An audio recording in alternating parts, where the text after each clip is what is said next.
I come to this continent in 1965 after a somewhat checkered career in Singapore and in India. And I met Elwyn Berlekamp at a combinatorics conference in Chapel Hill in 1966. And he said, I used your paper with Cedric Smith to help me analyze the game of dots and boxes. And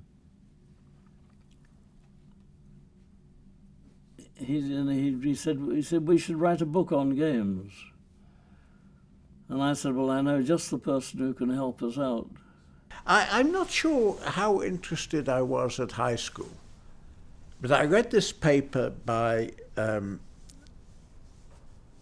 Richard Guy and Cedric Smith, which sort of told me about this theory, and the theory was by Grundy and Smith, P.M. Grundy. And it was about adding games up. And Conway got interested in games and quite soon asked the question, well, what happens if the two players have a different set of moves? Because the games that I was playing, the two players had the same set of moves. You know, it didn't cover Go or chess or anything really interesting looking. And Conway asked this question, and as a result developed the Conway theory of games.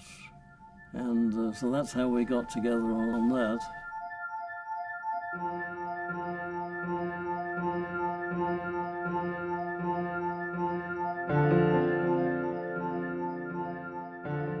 Sir Martin was very, very modest, but he was obviously a very intelligent person, but he had no training in mathematics. And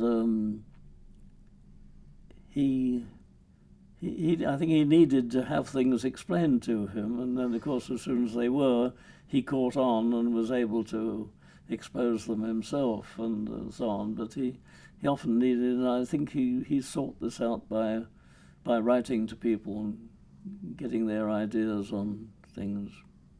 I'm not a very good correspondent, but I was surprised to find when I looked in my filing cabinets that I have quite an enormous amount of correspondence from Martin. He was a superb correspondent.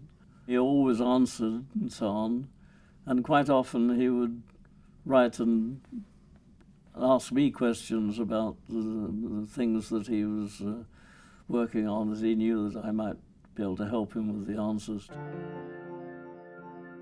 When I have a problem, I like to draw a picture, you know, if I can find some. I have to see the problem. I can't just wrap a cold towel around my head and think. I have to actually have either some numbers or some pictures to work with.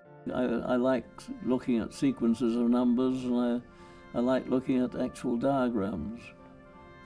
Of course, one of the many things that Conway and I have a common interest in is triangle geometry.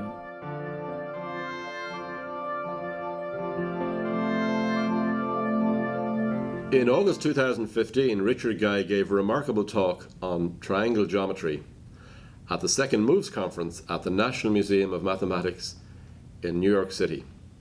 He gave the talk a provocative title: "A triangle has 8 vertices, but only one center." The orthocenter, he insisted, should have equal status with the 3 traditional vertices, and then he had 4 others in mind as well. He discussed quadrature, twinning, and extroversions of Conway's extroversion. John Conway was sitting in the front row and was heard to cry out, "That's beautiful, Richard." How often does that happen?